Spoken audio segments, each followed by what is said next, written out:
welcome to Couch Potato Diary Part 3. My name is Peter Klein. Thank you very much for tuning in today. Part 1 of this was about the James Harden trade and tonight's Major League Baseball game between the Rangers and the Diamondbacks as we get ready for Game 5 of the World Series.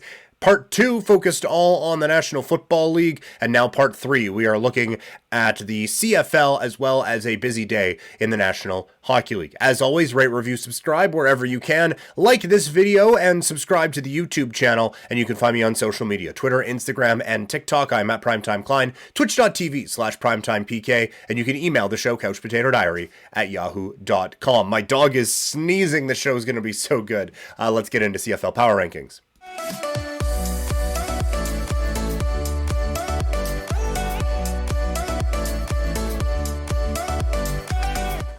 All right, it is the final CFL Power Rankings for the year. We begin at 9 with the Saskatchewan Roughriders. Again, just a disaster of a season out in Regina. There isn't a whole lot else to say. I ranted about this last week. If you want to see that, I put them all up all over social media.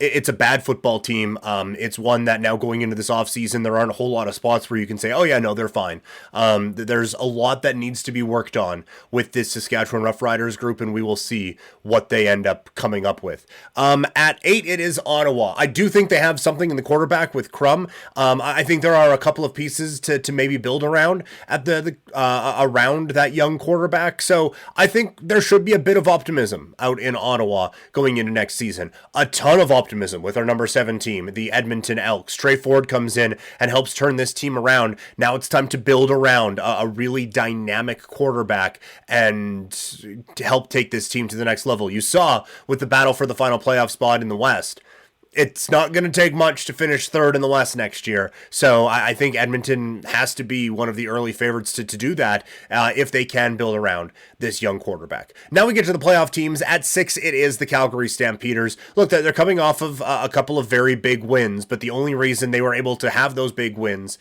means something is because the Saskatchewan Roughriders really stumbled down the stretch. Calgary is a very flawed team.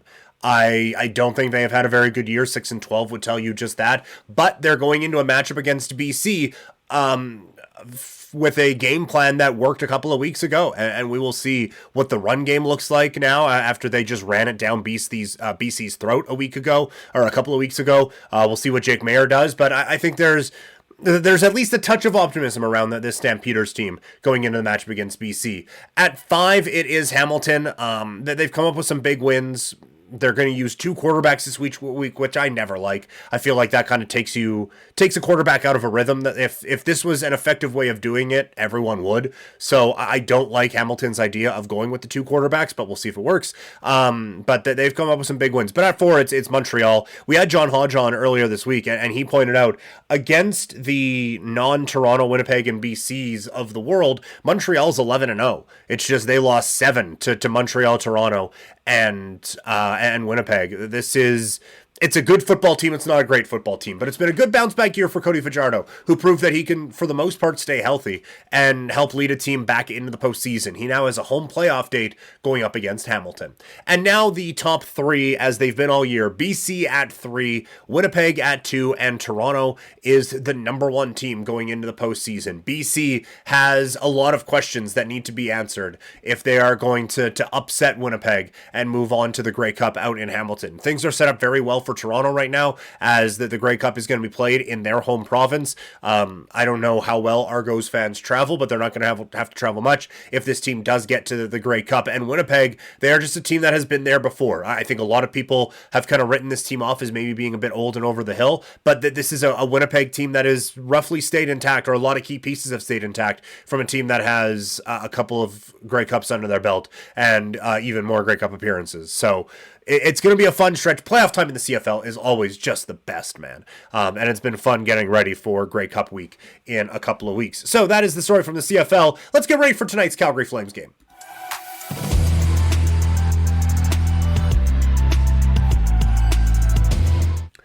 The Flames look to end their 5-game losing streak when they take on the Dallas Stars tonight at Scotiabank Saddledome. Calgary coming back indoors after a loss outside to Edmonton. And it's a big night for the Flames, as former first-round pick, I guess you're always a first-round pick, Connor Zary is making his National Hockey League debut. 9 assists, 1 goal in 6 games in the American Hockey League. He's going to be tasked with trying to provide a bit of a dynamic approach to an offense that is stale and bad right now in Calgary. They are not generating anything.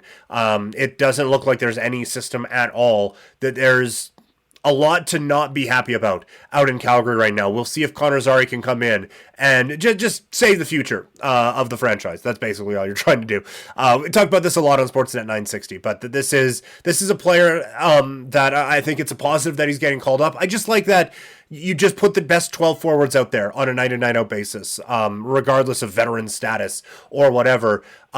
He is going to help out an offense that desperately needs the help. So this is a really good boost, I think, for Calgary, and we'll see what they do with it tonight. Obviously, if you listen to part 1, I picked Dallas to win this game by a couple of goals, but we'll see if Zary can give this team a bit of a boost, because we saw last year when they played their best was when some young kids came in and gave them a spark. Other things to watch for tonight, Calgary has given up way too many odd man rushes lately. If they do that against Dallas, they are going to get their asses beat tonight. This is a really talented, really good Dallas Stars team that if Calgary isn't on top of their game, Dallas will just absolutely bury them tonight. And for a Calgary team that has struggled to score goals, going up against Jake Ottinger isn't the best way to remedy that. So we'll see how Calgary can do in that situation tonight. But on their end, Jacob Markstrom's been really good between the pipes, and I think Flames fans should feel real positive about the development of their goalie. So I made the pick already. I think Dallas runs away with this one a little bit, but I do wonder if we see a bit more of a competitive Flames team, something they can build on going into Saturday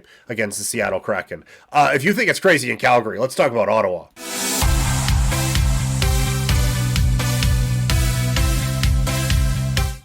So a lot has gone on with the Ottawa Senators, even since I started recording about an hour and a half ago. They were stripped of a first-round pick. They had the choice to make that a 24, 25, or 26 first-round pick. Because Pierre Dorion did not tell the Vegas Golden Knights that Evgeny Dadonov had a 10-team no-trade clause when he was moved from Ottawa to the Vegas Golden Knights. Vegas tried to shed some salary. They were like, hey, we're trading you to Anaheim. And he was like, no, you're not.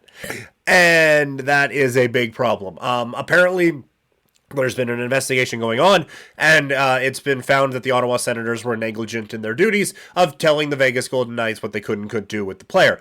Because of this, Ottawa has been stripped of a first-round pick. And while we've been recording, the Ottawa Senators have fired their general manager, Pierre Dorion, or at least he's resigned, is the official way of going about this. But they have a new GM. Interim GM is Steve Staios. He was brought in as president of Hockey Ops about a month ago. There's a lot of layers to this. One, it is obviously very frustrating that a hockey team gets a more severe punishment for a bit of I don't want to say a bit of negligence, but for this than they do for what the Chicago Blackhawks did in hiding a gigantic sexual assault scandal and protecting the predators in that and not the victims in it. And Chicago just gets a money fine, whereas from a real life hockey perspective, this is a gigantic blow to the Ottawa Senators, and the Blackhawks basically came away from it untouched. So that it's obviously very frustrating, and there's no justification for it. That this is a league that has priorities extremely backwards. Their way of handing out punishments is not consistent even a little bit, and they kind of just do what they want all the time, and it's incredibly frustrating. From an Ottawa Senators standpoint, this is a huge blow, right? Like, it's something that happened a couple of years ago, so it's surprising that it is coming up now. And for a team that is kind of felt like for the last couple of years they've been on the cusp of being able to do some big things, they now have one less asset to work with from a trade standpoint. And look, like, from a trading standpoint, you really can't use your next 3 draft picks in trades because they're going to be hung up in this whole thing. So that's frustrating for sure. And like it sets teams back quite a bit when you miss on your first round pick. To not even get your first round pick can really set a franchise back, especially one that has some big tickets on the books already and is going to be looking to add maybe a few more as this team starts to progress. You need those players on entry level contracts. The best place to get them is in the first round, and Ottawa at least once in the next 3 years isn't going to be able to do that. So from a Sens standpoint, it's incredibly frustrating that this whole thing is going on. From Pierre Dorian's standpoint, like it's very clear this was something you can't have happen. And while he has done a good job of accumulating talent out in Ottawa, he's also mismanaged the salary cap now in a way that has been a hindrance to this team for a big part of the offseason and then affected them on opening night in the regular season. So I think that this is kind of a means to an end. It's sounding like, because this is all happening in a month under Andlauer, right? Like, it's been a wild time out in Ottawa. They get a new owner. Shane Pinto gets suspended 41 games for activities pertaining to sports betting or whatever. And then Thomas Chabot breaks his hand. He's out for months. And then this whole thing happens. And it sounds like Andlauer was unaware at the time of what was happening, which it just sounds super shady that this is going on. Like, I don't know what kind of due diligence goes into spending billions of dollars on a hockey team. That's probably not a burden I'm going to have to carry at any point in my life. But it feels like this was something the NHL should have given him a heads up on when all of this was going down. And Andlauer is clearly upset about that. And I think rightfully so. You're spending a lot of money in this investment to try to help keep this team in Ottawa and make this thing be successful. And then it's, oh, by the way, we have two things that are going to dramatically shape the future of your franchise coming up. So just, a heads up would have probably definitely been the better thing to do and almost seems like the legal thing to do. But it's a dumpster fire out in Ottawa. The team on the ice is playing fine, but holy hell, is it just wild behind the scenes with the Ottawa Senators. And I think Sens fans today have every right to be really frustrated with what has happened over the last few weeks with regards to their franchise. So that's going to do it for this one today and for all of Wednesday. Thank you all so much for tuning in. If you missed part 1 or part 2, they're available wherever you are consuming this bit of content. Rate, review, subscribe if you are listening in podcast form. Like and subscribe if you are watching this video. Share it with your friends. Leave a comment. All that stuff really, really does help.